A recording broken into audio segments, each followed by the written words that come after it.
Cerita dimulai dengan memperlihatkan Thomas Kraven, seorang ayah tunggal yang tengah menanti kepulangan putri sematawayangnya yang bernama Emma.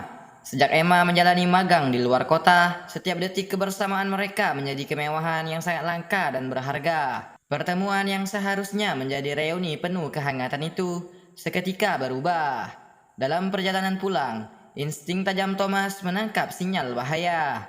Sosok di sampingnya bukan lagi Emma yang ceria. Wajahnya pucat pasi, tatapannya sayu kehilangan binar, dan ia terus-menerus tersiksa oleh mual yang hebat, seolah-olah tubuhnya sedang berontak menolak sesuatu yang mematikan dari dalam. Sebagai seorang ayah, kecurigaan pertamanya jatuh pada kemungkinan bahwa Emma sedang hamil. Namun, Emma dengan tegas menepis dugaan tersebut. Meski mengakui sedang menjalin hubungan asmara, Emma meyakinkan ayahnya bahwa ia selalu menjaga diri dengan baik. Sesampainya di rumah, chemistry antara ayah dan anak ini tetap tak tergoyahkan.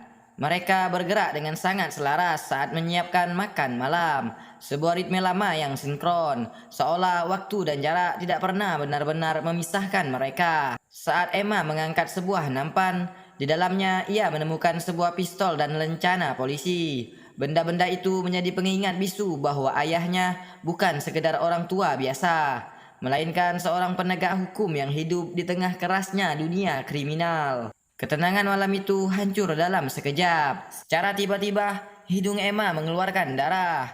Ia kembali muntah. Kali ini jauh lebih hebat dari sebelumnya. Di tengah rasa sakitnya, Emma mengaku bahwa ia telah menyembunyikan penyakit misterius ini sejak lama. Dengan sisa tenaganya, ia bersikeras untuk segera menemui dokter sebelum situasinya lepas kendali. Namun saat mereka baru saja melangkah keluar rumah, kesunyian malam pecah oleh suara tembakan yang memekakkan telinga. Seorang pria bersenjata muncul dari depan dan langsung melepaskan peluru panas tepat ke arah mereka. Naas, Emma menjadi perisai bagi ayahnya. Peluru itu menghujam perutnya, membuat tubuhnya ambruk seketika.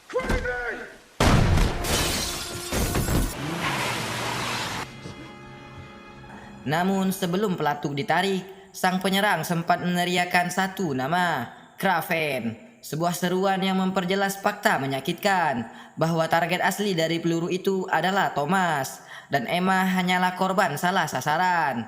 Dalam hitungan detik, reuni hangat mereka berubah menjadi genangan darah. Emma menghembuskan napas terakhirnya tepat di pelukan Thomas. Di saat itulah hidup Thomas resmi berada di ambang kegelapan. Ia tidak lagi memiliki apapun untuk dipertaruhkan, dan kini ia hanya memiliki satu tujuan: balas dendam. Beberapa jam berlalu, rumah yang semula hangat kini berubah menjadi tempat kejadian perkara yang dingin. Garis polisi melintang, dan puluhan petugas hilir mudik mencari jejak pelaku. Rekan-rekan kerjanya datang membawa kata-kata penghibur, termasuk Bill, sahabat dekatnya. Namun, bagi Thomas, semua suara itu hanyalah kebisingan tanpa makna. Di balik tatapan kosongnya, kesedihan perlahan bermutasi menjadi api balas dendam. Meski dua petugas disiagakan untuk menjaganya, Thomas tidak lagi peduli dengan keselamatannya.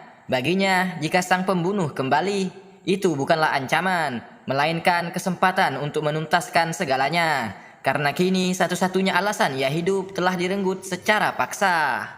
Dalam upaya merasakan kehadiran Emma, Thomas melangkah masuk ke dalam kamar putrinya yang masih menyimpan wangi parfumnya.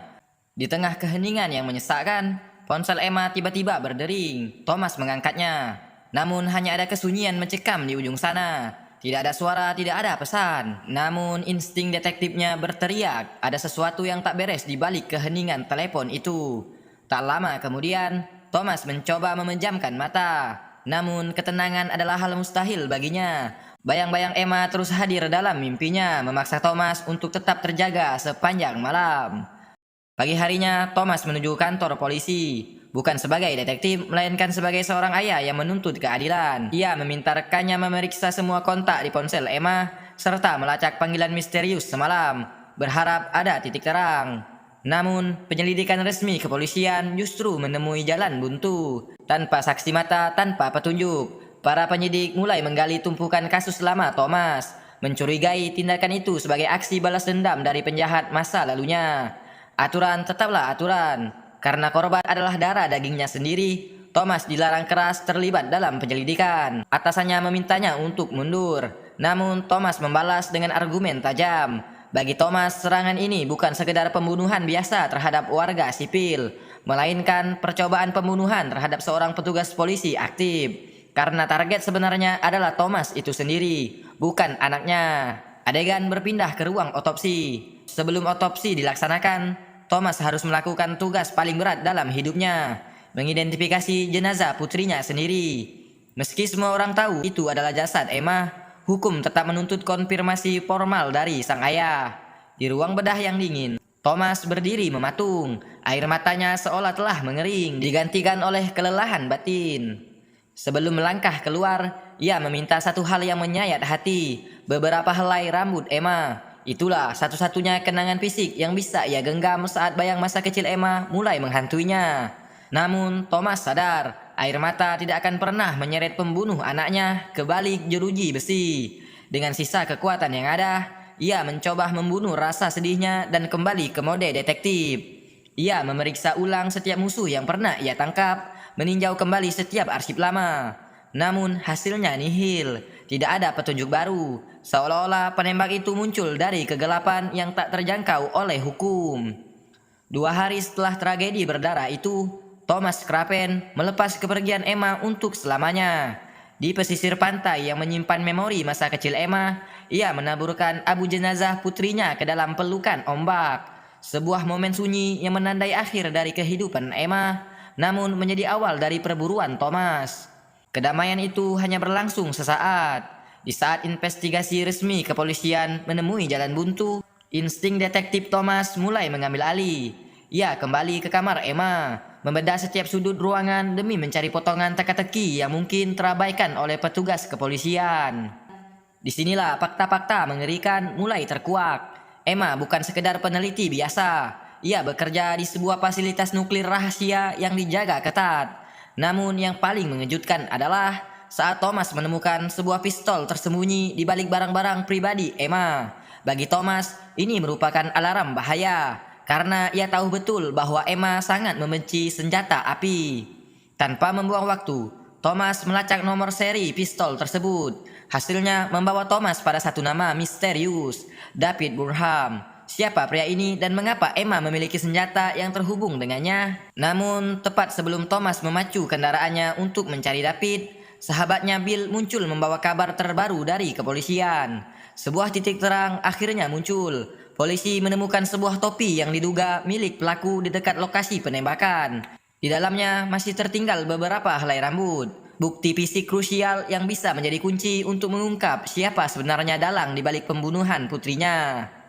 Thomas tetap mendatangi kediaman David di kota sebelah. Setibanya di sana, ia mengetuk pintu. Namun David yang dilanda kepanikan justru bersiap untuk menyerang. Karena tak kunjung mendapat jawaban, Thomas mendobrak masuk. Perkelahian pun pecah, tetapi Thomas berhasil melumpuhkan David dengan cepat.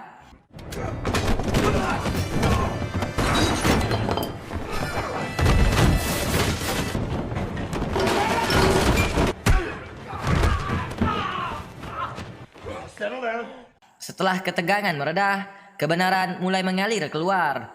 Ternyata David bukanlah orang asing. Dia adalah kekasih sekaligus rekan kerja Emma di fasilitas nuklir tersebut. Sambil gemetar, David mengungkapkan kenyataan pahit yang menghancurkan hati Thomas. Kematian Emma bukanlah salah sasaran. Itu adalah eksekusi yang direncanakan dengan sangat rapi. Meski kebenaran mulai terkuak, David menolak bicara lebih jauh. David mengklaim bahwa nyawanya kini berada di ujung tanduk. Agen-agen tak dikenal sedang mengawasi setiap gerak-geriknya. David terlalu takut untuk menjadi pahlawan. Baginya, diam adalah satu-satunya cara untuk bertahan hidup. Karena ia tahu betul, siapapun yang berani bicara akan berakhir tragis seperti Emma. Sebelum Thomas melangkah pergi, David menyerahkan sebuah benda kecil yang menjadi gerbang menuju kebenaran. Kunci rumah pribadi Emma. Berbekal kunci tersebut, Thomas langsung menuju ke rumah Emma untuk mencari jawaban yang selama ini terkunci rapat. Sekilas, rumah itu tampak tenang dan formal. Foto Emma dan David yang tertempel di pintu kulkas memamerkan senyum bahagia sepasang kekasih yang seolah tanpa beban. Namun, mata tajam seorang detektif tidak bisa dibohongi. Thomas mulai menyadari ada sesuatu yang tak beres. Seseorang telah membobol rumah anaknya. Sebuah jendela tampak dibuka paksa dari luar. Dan ada bekas debu yang janggal di atas meja, menandakan sebuah komputer telah dicuri. Seseorang telah bergerak lebih dulu untuk menghapus jejak digital Emma. Namun kejutan yang paling mengerikan baru saja dimulai. Di dalam tas Emma, Thomas menemukan sebuah alat detektor radiasi. Dengan tangan yang mulai gemetar, ia mengeluarkan potongan rambut Emma yang ia simpan sebagai kenang-kenangan, lalu mendekatkannya dengan alat tersebut. Seketika, kesunyian ruangan itu pecah oleh suara peringatan detektor yang memekik nyaring. Detak jantung Thomas seolah berhenti berdetak saat itu juga. Kini ia mengenggam bukti fisik yang tak terbantahkan. Putrinya tidak hanya dibunuh, tubuhnya telah terpapar radiasi nuklir yang mematikan jauh sebelum ia meninggal. Sementara Thomas terus menggali informasi, cerita bergeser ke sudut gelap kekuasaan. Di sebuah pertemuan rahasia yang diselimuti asap cerutu, seorang pejabat tinggi pemerintah bertemu dengan sosok berbahaya, Darius Jedburgh, seorang mantan pasukan khusus yang kini bekerja di zona abu-abu. Fokus mereka hanya satu, yaitu kematian Emma. Hingga detik ini, polisi masih terjebak pada teori bahwa Emma hanyalah korban salah sasaran. Sang pejabat bersikeras agar narasi tersebut tidak pernah berubah. Mereka sadar sepenuhnya jika motif asli di balik pembunuhan ini bocor ke publik, kepanikan massal akan meledak. Untuk memastikan kebenaran tetap terkubur, Jedburgh disewa bukan untuk mencari keadilan, melainkan mencari seseorang yang bisa dikambing hitamkan. Di sisi lain, Thomas meninjau catatan telepon yang diretas sehari sebelumnya. Di antara daftar kontak Emma, terdapat nomor milik seorang wanita bernama Melissa. Namun saat Thomas mencoba menghubunginya, ia tidak mendapatkan jawaban yang tenang. Melissa menunjukkan reaksi yang sangat familiar. Sebuah ketakutan yang mencekam dan kegugupan yang sama persis dengan David Bunham.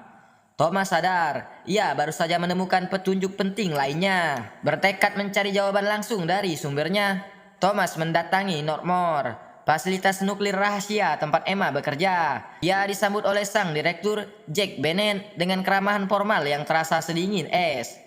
Di balik topeng kampanye energi nuklir yang aman dan bersih, Northmore sebenarnya adalah perusahaan rakus yang bermitra dengan pemerintah. Mereka diam-diam membangun senjata nuklir ilegal demi mempertebal kantong dan kekuasaan mereka sendiri. Bennett dengan nada mengancam, memperingatkan Thomas bahwa siapapun yang berani mengungkap proyek tersebut akan dianggap sebagai ancaman nasional. Perkataan Bennett seolah menjadi potongan puzzle terakhir yang Thomas butuhkan. Kini ia paham mengapa Emma dieksekusi. Thomas mulai menghubungkan setiap informasi yang ia miliki. Namun ia tahu melawan raksasa seperti Northmore dengan bukti yang masih lemah adalah misi bunuh diri. Tak lama kemudian ia mendengar bahwa polisi telah menemukan terduga pelaku pembunuh Emma.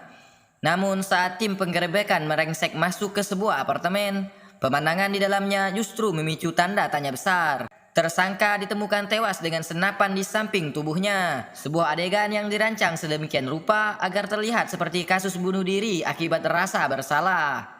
Namun Thomas Krapen bukan detektif amatir yang mudah dikelabui oleh sandiwara murahan. Instingnya langsung menangkap kejanggalan yang sangat fatal. Bagaimana mungkin seseorang bisa menarik pelatuk ke arah kepalanya sendiri jika kedua tangannya masih terikat kencang? Logika ini menjadi bukti pertama bahwa adegan ini hanyalah sandiwara. Bukan hanya itu, Thomas menemukan fakta lain yang membongkar sandiwara tersebut. Panjang rambut mayat yang tergeletak di lantai itu sama sekali tidak cocok dengan bukti fisik helai rambut yang ditemukan di tempat kejadian perkara sebelumnya. Jelas ini adalah upaya ceroboh dan terburu-buru dari pihak otoritas untuk segera menutup kasus pembunuhan Emma. Mereka ingin memberikan kambing hitam demi meredam gejolak publik dan menghentikan penyelidikan lebih lanjut. Seseorang baru saja menumbalkan satu nyawa lagi hanya untuk menyembunyikan dalang besar yang sebenarnya. Di tengah bau amis pengkhianatan ini, Thomas sadar bahwa ia kini tidak hanya melawan seorang pembunuh, melainkan sebuah sistem korup yang mematikan. Malam harinya, di bawah langit yang kelam, Thomas melakukan sebuah ritual luka yang menyakitkan. Ia membakar pakaian putrinya, membiarkan kenangan itu menyatu dengan asap dan abu. Namun, di tengah kobaran api yang menari, suasana mendadak berubah dingin. Tanpa suara, sesosok pria misterius bernama Darius Jedburgh sudah duduk tepat di belakangnya, mengawasi dalam diam. Dengan ketenangan yang mengerikan, Jedburgh memperkenalkan dirinya. Ia membiarkan Thomas menggeledah tubuhnya untuk membuktikan bahwa ia tidak membawa senjata. Namun Thomas segera menyadari bahwa pria ini tidak butuh pistol. Pesan yang ia bawa jauh lebih mematikan dari senjata manapun. Jedburgh mengungkapkan sebuah fakta yang menghancurkan hati Thomas. Pemerintah secara resmi melabeli Emma sebagai seorang teroris. Jedburgh menyodorkan foto-foto rahasia untuk mendukung klaim tersebut. Ia mengungkap insiden berdarah di Northmoor. 3 aktivis dilaporkan mencoba menyusup melalui saluran drainase. Namun rencana mereka berakhir tragis. Ketiganya tewas tenggelam. Pemerintah sengaja melenyapkan jasad mereka agar tidak terendus publik. Bagi para pejabat tinggi, Emma adalah orang dalam yang membantu para penyusup tersebut. Kedatangan Jedburgh membawa sebuah peringatan keras. Jedburgh menegaskan bahwa jika Thomas terus menggali lebih dalam, mereka tidak akan lagi duduk sebagai teman, melainkan akan saling berhadapan sebagai musuh. Namun ancaman itu justru meninggalkan lubang besar di benak Thomas. Mengapa para aktivis itu begitu nekat mempertaruhkan nyawa untuk membobol Northmoor? Dan rahasia sebusuk apa yang ditemukan Emma hingga ia rela mempertaruhkan nyawanya sendiri? Thomas sadar, putrinya bukan seorang teroris. Ia adalah seorang pejuang yang sedang mencoba membongkar konspirasi kotor di jantung perusahaan Bennett tersebut. Haus akan jawaban, Thomas kembali mendatangi David Burnham. Di bawah bayang-bayang ketakutan akan kontrak kerja yang bisa menjebloskannya ke penjara kapan saja, David akhirnya mulai bicara. Ia mengungkapkan fakta pahit. Sebelum meninggal, Emma telah berusaha mati-matian mencari keadilan. Ia memohon bantuan kepada senator hingga pengacara paling berpengaruh di negara ini. Namun hasilnya nihil. Semua pintu tertutup rapat. Emma dibiarkan berjuang sendirian melawan raksasa yang tak tersentuh. Kehabisan pilihan, Emma terpaksa mengambil langkah yang paling berisiko, berpaling kepada kelompok aktivis radikal. Di detik inilah Thomas menyadari skala bahaya yang dihadapi putrinya. Proyek yang coba dibongkar Emma pasti sangat mengerikan hingga ia rela mempertaruhkan nyawa dan reputasinya demi mengungkap kebenaran. Namun, sebelum Thomas melangkah keluar, David memberikan sebuah hantaman terakhir yang menyayat hati. Ia membisikkan kenyataan kelam yang selama ini ditutupi pemerintah. Ketiga aktivis yang disebut-sebut tewas tenggelam itu adalah kebohongan besar. Faktanya, tubuh mereka hancur akibat paparan radiasi nuklir tingkat tinggi. Thomas semakin yakin bahwa Jack Bennett adalah dalang di balik semua ini. Malam itu, ia mulai membuntuti mobil sang direktur, mencoba mencari celah dalam benteng kekuasaannya. Namun Thomas segera menyadari bahwa pemburu kini telah menjadi buruan. Sebuah kendaraan misterius membuntutinya dari belakang, menandakan bahwa setiap langkah sang detektif berada di bawah pengawasan. Dengan cerdik, Thomas berhasil meloloskan diri dari pengawasan mereka setelah menyelinap melalui toilet umum.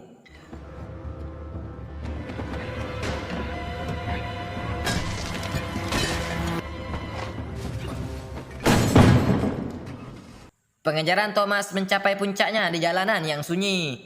Thomas berhasil menyudutkan Bennett, memecahkan kaca jendela mobilnya, dan menodongkan pistol tepat ke wajah pria yang paling ia benci. Namun, kemarahan tidak membuat Thomas buta. Meski jarinya sudah berada di pelatuk, ia menahan diri. Ia sadar membunuh Bennett saat ini hanya akan mengubur semua jawaban yang ia cari. Thomas memilih melepaskan Bennett, membiarkan pria itu hidup dalam ketakutan untuk sementara waktu. Satu teka-teki besar masih menghantui Thomas.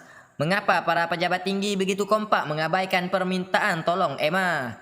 Jawabannya terkuak keesokan harinya melalui siaran televisi. Senator Finn, salah satu pejabat yang dimintai tolong oleh Emma, mengakui di hadapan publik bahwa donor kampanye terbesarnya berasal dari perusahaan milik Bennett. Kini tabir itu tersingkap sepenuhnya. Emma tidak sedang berhadapan dengan penjahat jalanan. Ia sedang melawan sebuah sistem pemerintahan korup yang mematikan. Di dunia ini, nyawa manusia hanyalah sekedar angka yang bisa dibeli dengan dana kampanye.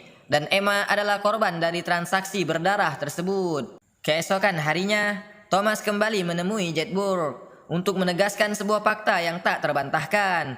Putrinya tidak pernah terlibat dengan teroris. 3 aktivis yang mencoba masuk ke perusahaan Bennett, seperti yang dijelaskan David, mereka meninggal karena terpapar radiasi. Namun kesaksian David kini resmi terkubur selamanya. Bukan hanya karena kontrak kerahasiaan yang mengikatnya, melainkan karena sebuah berita duka baru saja tiba. Polisi menemukan jasad David semalam. Satu persatu saksi kunci mulai dilenyapkan, dan Thomas sadar bahwa ia sedang berpacu dengan waktu sebelum ia menjadi target berikutnya. Tanpa rasa takut, Thomas mulai memburu setiap nama yang pernah dihubungi Emma sebelum napas terakhirnya.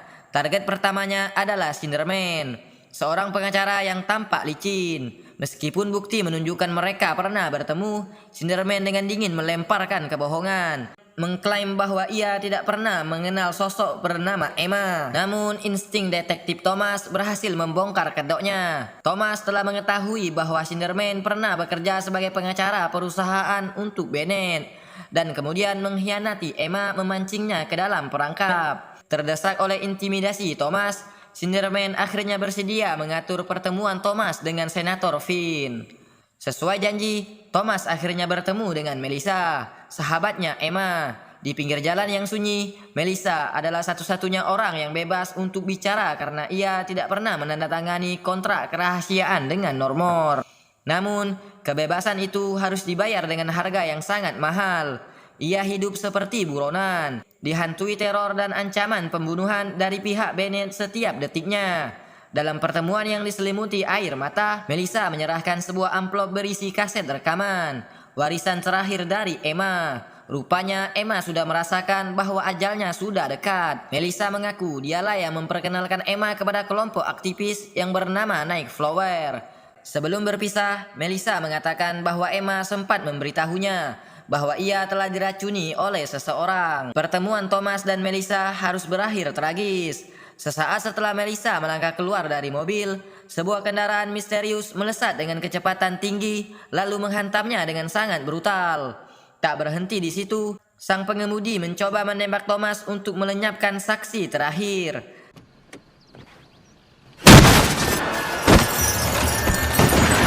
Dalam baku tembak yang sengit itu, Thomas berhasil menembak jatuh kendaraan tersebut hingga terperosok ke dalam sungai.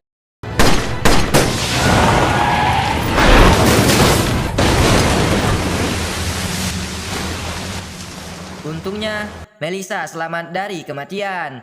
Keluarganya menangis ketika melihat kondisi Melissa. Thomas merasa sangat bersalah atas kejadian itu.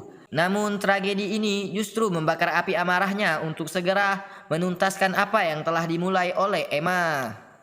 Kembali ke dalam mobilnya, Thomas memutar kaset rekaman peninggalan Emma. Disinilah setiap potongan teka-teki mulai menyatu dan tabir konspirasi besar itu tersingkap sepenuhnya. Northmore, korporasi raksasa milik Jack Bennett, ternyata sedang menjalankan proyek pembuatan senjata nuklir. Namun fakta yang lebih mengerikan terungkap. Senjata itu dirancang oleh pihak asing. Jelas ini bukan pesanan resmi pemerintah, melainkan akan dijual ke negara lain demi keuntungan pribadi. Emma mengetahui rahasia kotor tersebut.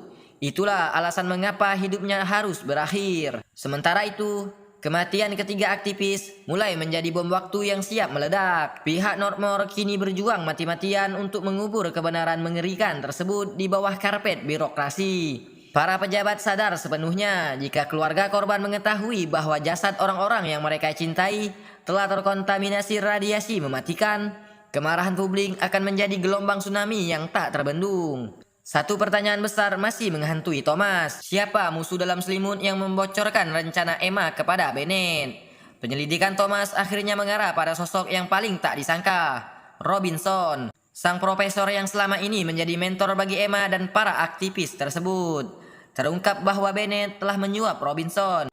Itulah mengapa hanya dia yang selamat dari ancaman maut, tidak ditembak ataupun diracuni. Thomas kembali ke rumah putrinya, menyisir setiap sudut demi mencari tahu bagaimana Emma diracuni. Di dalam kulkas, ia menemukan sebuah botol susu yang tampak biasa. Namun hasil pemeriksaannya mengungkap kenyataan mengerikan. Botol itu telah dicampur dengan zat radioaktif mematikan. Seketika, Thomas tersadar bahwa Jack Bennett menjalankan rencana yang sama terhadap dirinya. Ia tidak hanya diburu oleh peluru, ia juga sedang dibunuh secara perlahan oleh racun yang kini mengalir di dalam pembuluh darahnya.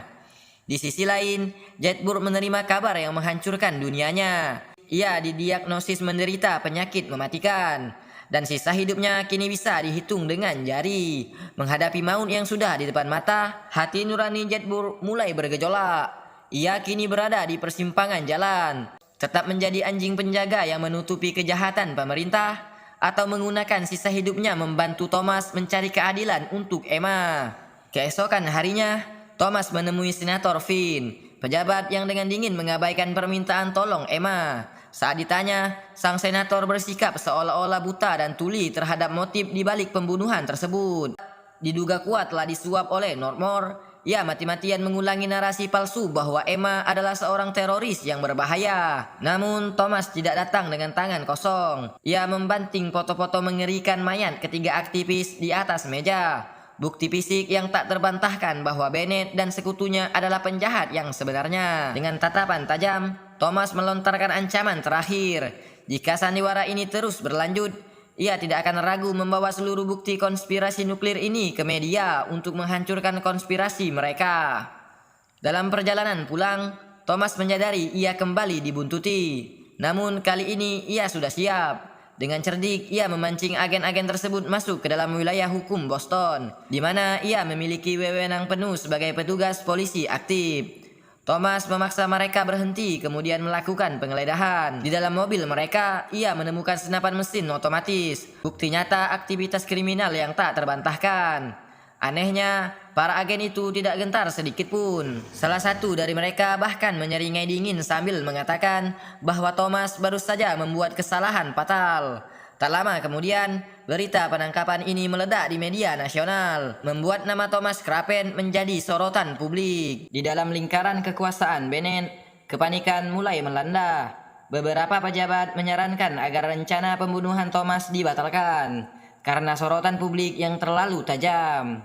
Namun nasi sudah menjadi bubur. Perintah eksekusi telah diberikan dan tidak bisa ditarik kembali. Malam itu, Bill, sahabat yang selama ini menjadi tempat Thomas bersandar, datang membawa nasihat yang terasa janggal.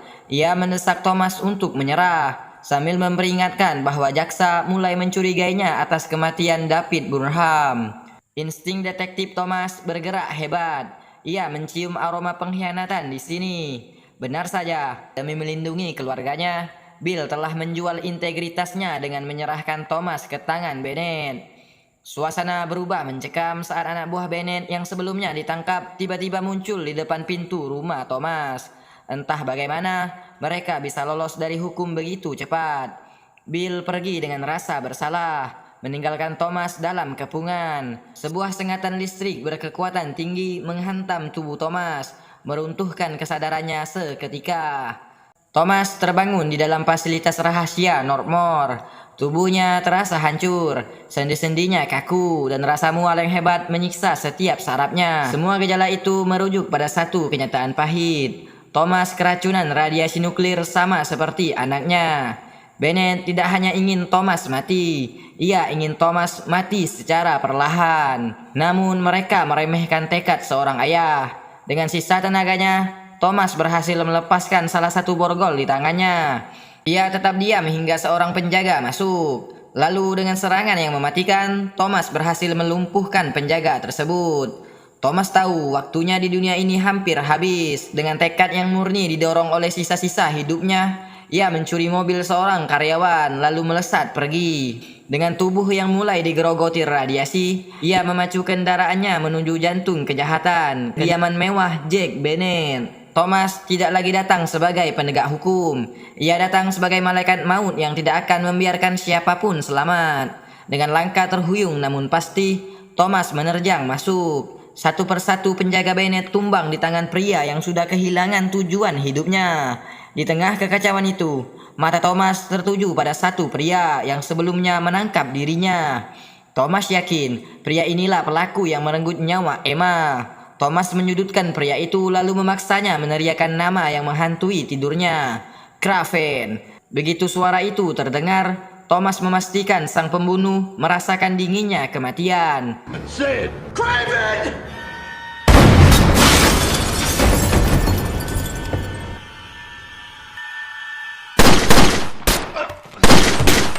Setelah itu, Thomas berhadapan dengan Jack Bennett. Dalang dari semua konspirasi ini, Thomas tidak membunuhnya dengan peluru. Ia menuangkan susu radioaktif yang digunakan untuk meracuni Emma ke mulut Bennett. Dilanda kepanikan, Bennett berlari meraih penawar racun. Namun sebelum sempat menelannya, Thomas menembaknya hingga tewas sambil melontarkan kalimat terakhir yang dingin. Kau tahu, kau pantas mendapatkan ini.